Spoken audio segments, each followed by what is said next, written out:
it's Liz Yuille from Old Stables Crafts. Thank you very much for joining me again today. Today is Inspire Create Challenge Day, so we have a sketch challenge for you, and I've taken a few liberties with the sketch. The sketch basically is that shape, so it's a square in a rectangle but in landscape fashion, and I've done that. So this is my project, and I'm using the Everything is Rosy bundle because at the time of filming this, it is still available, but it's only available until the 31st of May. So if you want it, don't hang about because it's going to go soon. Whether it sells completely or not, it will not be with us after the 31st of May. So it's gorgeous. Get it.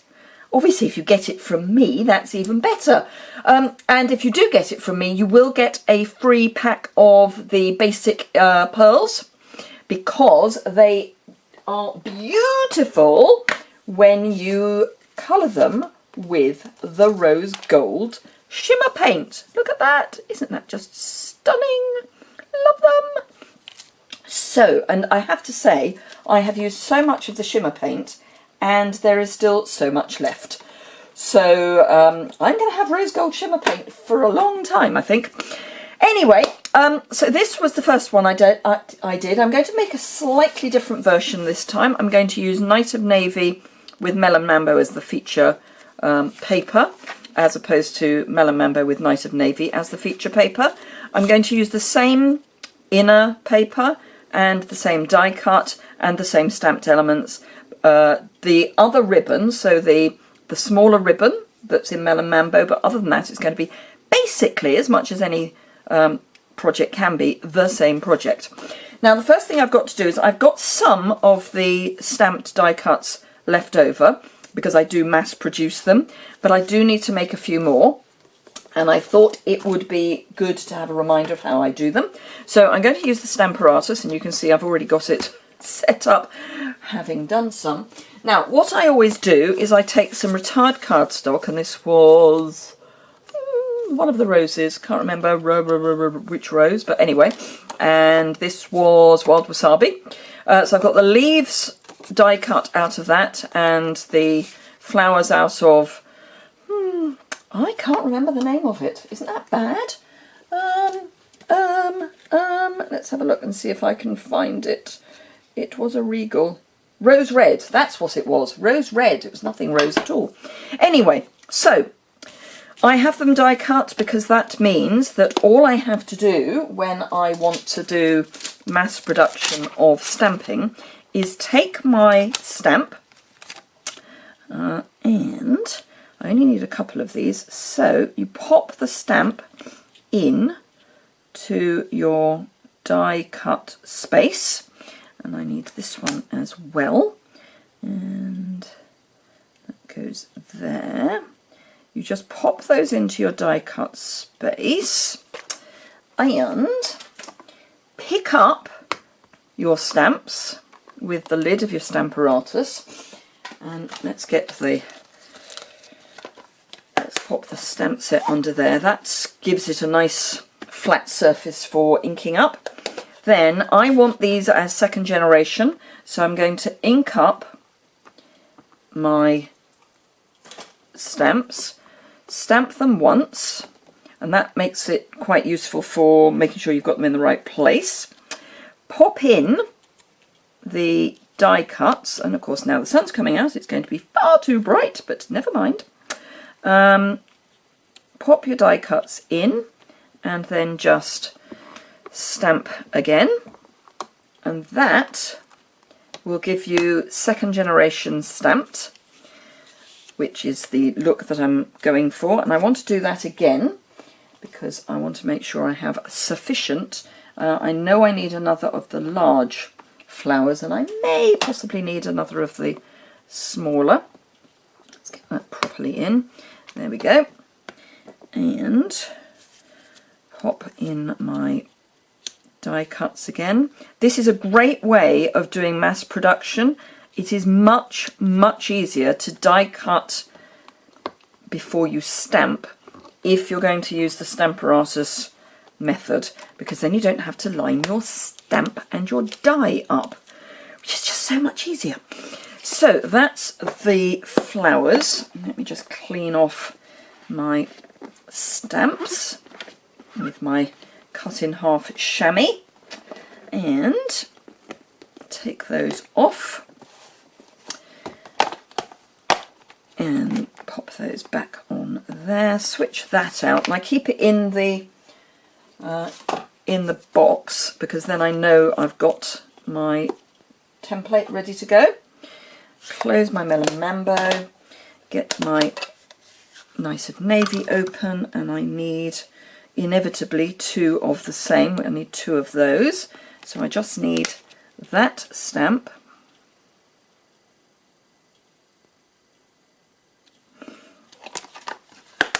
and again we close the lid, make sure that's in the right place. Oops, don't want to put that in there yet. Ink up your stamp, stamp it once,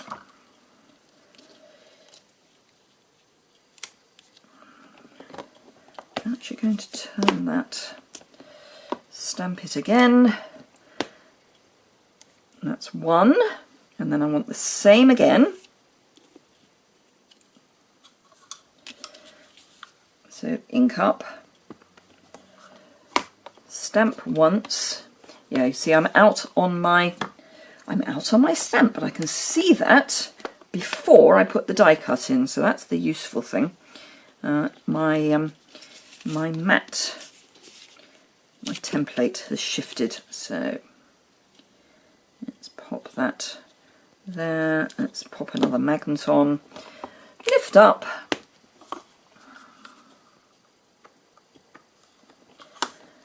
stamp once, pop in my die, stamp again, and there is our second generation stamping. Clean that off.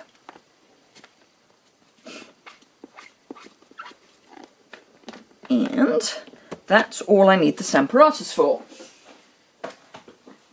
But I love to use this method for doing lots of stamping because it's just, oh, perfect. Right, I have got a tag from the set. Now, I did this with the other one as well. If you put the white tag on this paper, it's quite a stark difference.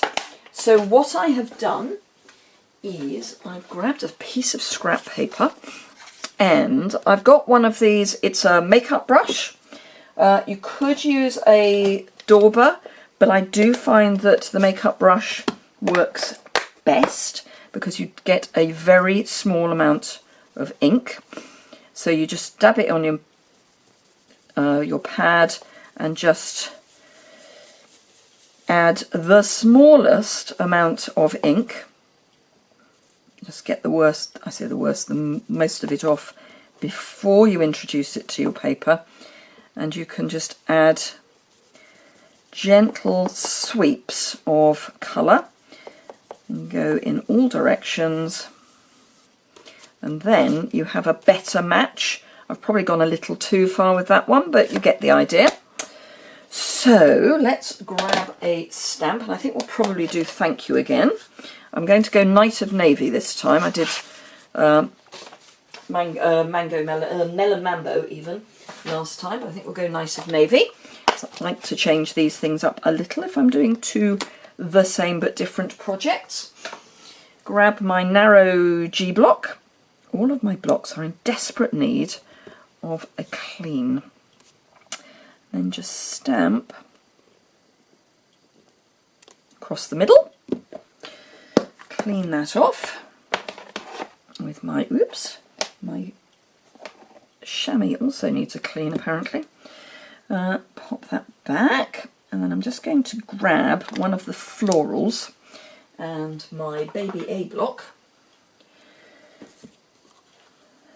and Melon Mambo, because we're changing it up a bit, and I'm just going to add a bit of the floral.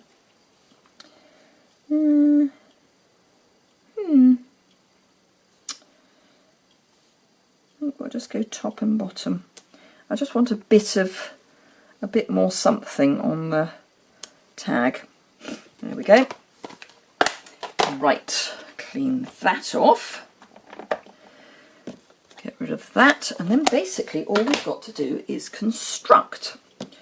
So, as I say, I've gone a little far with this, but I actually prefer that it's melon mambo rather than white. The white was too white.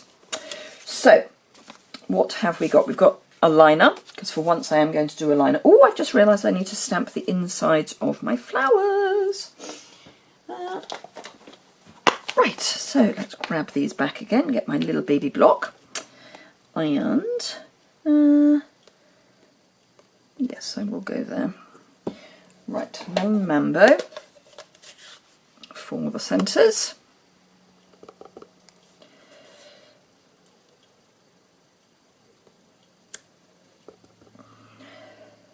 You can tell I'm concentrating because I stop talking when I concentrate. So centres done. Clean the stamp. And then the middle of the centres.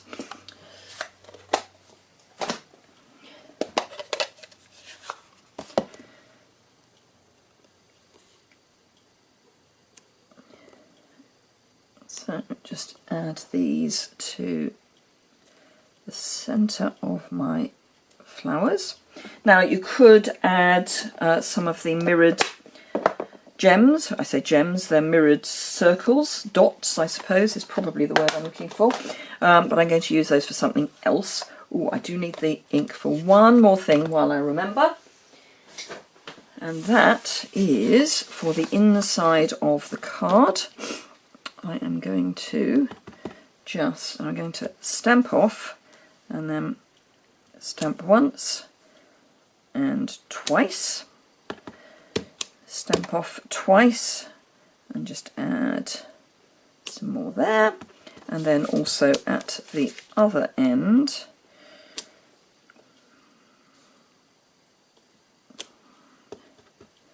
one, two, which I think will go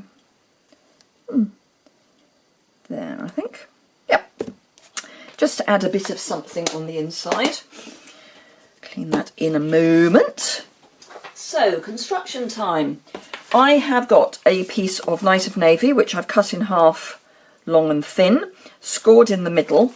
Now, I work in A4 metric. I know a lot of the people who follow me are in the North America, so US and Canada.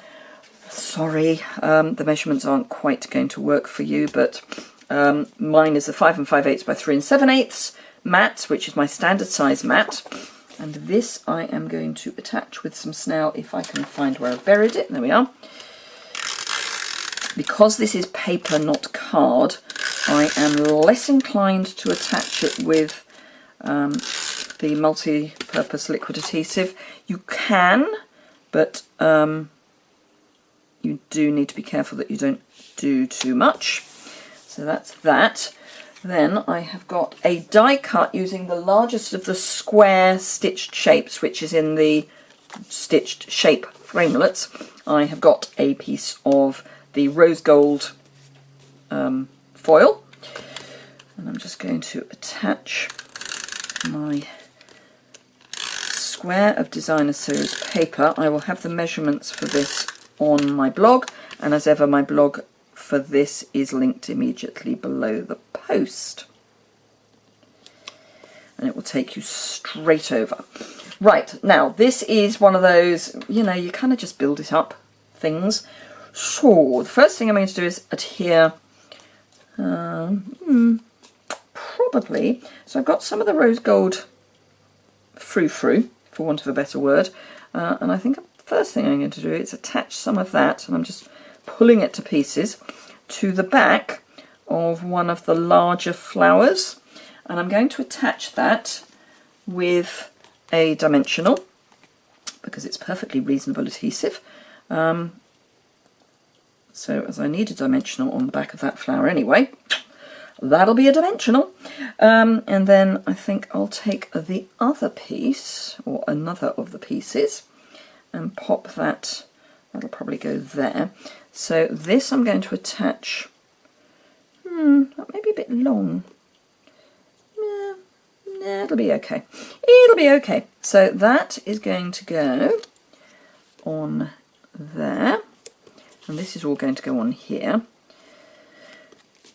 Then I want one of these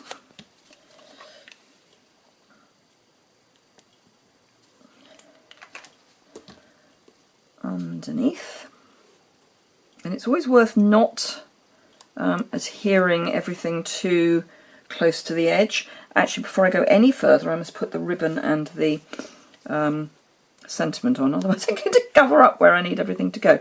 So, piece of ribbon is that I've got 2 scraps.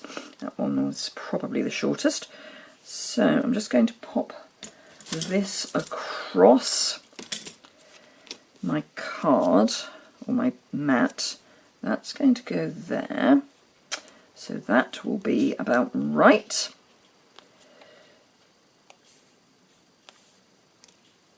So grid paper is your friend for things like this. So I want to go there. And snail, where are you? There we are. Just a little bit of snail there and there. And then that can tuck round there and there. And that is reasonably straight. And then dimensional on the back. Actually, I'm going to use mini. Am I going to use mini? No, I don't think I will. I'll use full-size dimensional because it's a relatively flat ribbon, so I'm not too worried if I go over the ribbon. If I were using, I'm using far too many dimensionals. If I were using a velvet ribbon, I wouldn't put dimensional anywhere near where the ribbon's going to be because it's got too much dimension and it'll just look a bit odd. So pop this here, which is sort of square. Actually, we may go a little bit further across as this one is a smaller tag because that will give me more room for my bow. And I'm just going to do a double loop bow and pop that through there. Come on. You can come through, you can.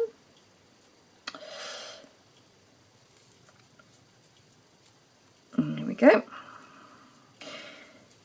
So, at the point when I'm filming this, we've just had a bank holiday in the UK. In most of the UK, there are bits of Scotland that apparently don't have the spring bank holiday, but bits that do. Don't quite understand that, but there we go. But in England, and I can actually say England on this occasion, we did have a bank holiday. We had absolutely nothing planned. We were kind of waiting to see what the weather was going to be like. I'm just grabbing a glue dot. But we had my father staying with us. Sorry about that. I was just telling you that we popped into Oxford with my father because he was staying with us, and we went to Keble College, which is quite a long way out of the main bit of the city, but never mind, we made it. So yes, went up there.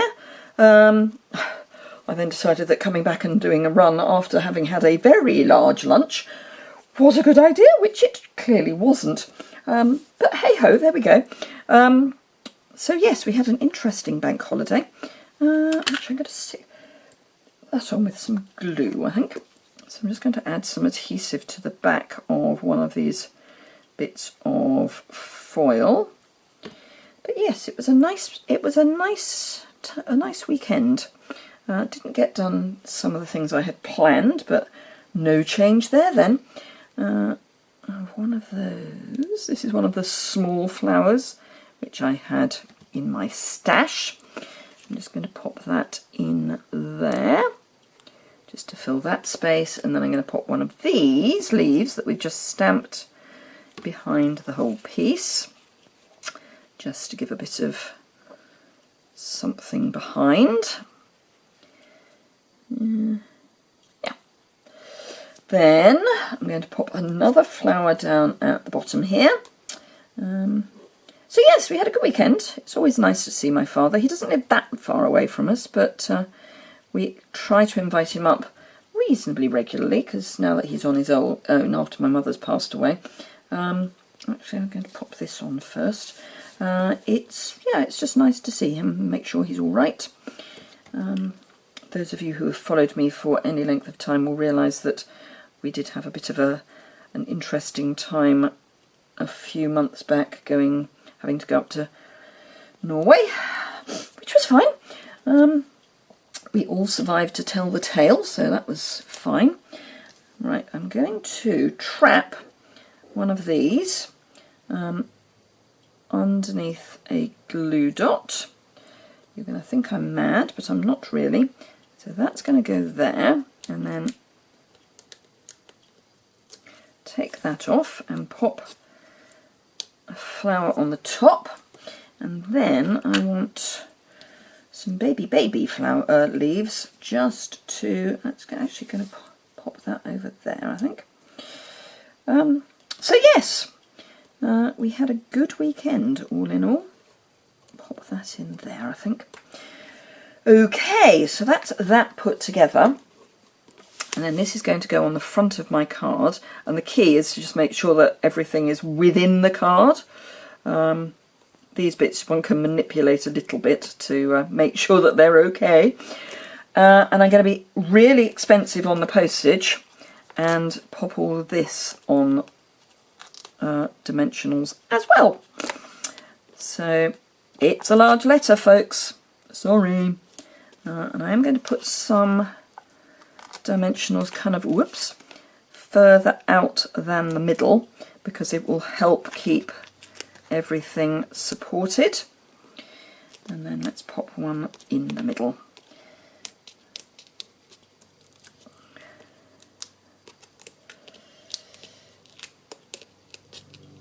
And then peel all my backings off, which I can see which ones I've done because I've got the stripes across them. Always a plan.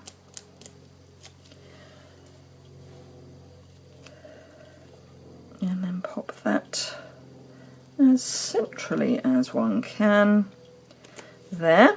Now I am just going to make sure that this doesn't, don't need those bits, this doesn't get torn, and the way I'm going to do that is to add very carefully, and yes I know I'm twisting it, some adhesive behind some of these leaves, because that will help to support that piece, because by adhering it, it will then it will help keep body and soul together. So just hold that down for a moment. So that will then make it less likely to tear in the envelope. And I'm going to do the same thing here. I'll just pop the tiniest bit of liquid adhesive on that leaf, and then that will help keep that there. Right, okay, so let's pop the liner in, and then we are done. Sorry about the, I'm going to have to splice the video together, but there we go. So, I hope you enjoyed that. Now do remember to go over to my website and have a look at the link to all the other design team members. Have a look at what they've made.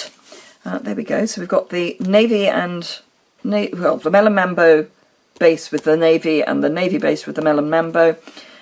Slightly different look, slightly different die cuts, but basically the same card. So I hope you enjoyed that. As I say, go and have a look at what everybody else has come up with. There are some fantastic projects that they have made. If you would like any of the products, bearing in mind it's going soon, please, please, please do consider shopping with me. If you don't already have your new annual catalogue, and you don't have a demonstrator who will send you one, and you're not the demonstrator yourself, because I have known demonstrators try and order a free catalogue from me. Naughty. There is a form over on my website, which, as I say, is linked below, and if you go to the tab that says catalogues, you can request a catalogue. Everyone who has shopped with me in the last 12 months should already have received theirs. I have heard that they have, so fingers crossed everyone has. Anyone who has not shopped with me, who has already pre-ordered a catalogue, those should be coming out this week. So you should get them in time for the catalogue going live next week. But I do like my customers to get theirs first. So I was waiting to hear that they had gone. Thank you very much indeed for watching. If you enjoyed it, please give it a thumbs up. If you don't already subscribe, there is a button in the bottom right-hand corner for subscribers. It would be lovely to increase my subscription level. I'm at just over 6,500. 7,000 by the end of June would be lovely. I'm aiming for double figures by the end of the year. So if you don't already subscribe and you would like to, please do. It does actually make a difference to some of the analytics around the whole thing. So it really would be a great help. You will not be bombarded with emails, so don't worry about that. Thank you very much indeed, and I look forward to seeing you again soon.